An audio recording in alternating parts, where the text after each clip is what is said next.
আমি যদি জুবিনক ন্যায় দিব নোৱাৰো আমাক আপোনালোকে কিয় ভোট দিব?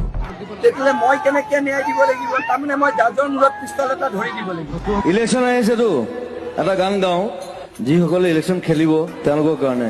পলিটিক্স নকৰিবা বন্ধু, ভোট দিব নাই? মোৰ কোনো জাতি নাই, মোৰ কোনো ধৰ্ম নাই। জুবিনৰ বোলে ধৰ্ম নাই, জাতি নাই, তাৰমানে জুবিন অসমীয়া নহয়। যি মন যায় তাকে কৈ থাকিলে নহ'ব নহয়। যোনে CM নহওক PM নহওক, মই প্ৰতিবাদ নকৰো, মই কথা কওঁ বাছ। কথা হ'ল বিজেপিক যেনেকে জিকাইছিলো তেনেকে হৰুৱাম এইবাৰ। লোকেল আৰ্টিষ্ট থাকি জুবিন গাৰ্গ নালাগে, জুবিন গাৰ্গ নালাগে।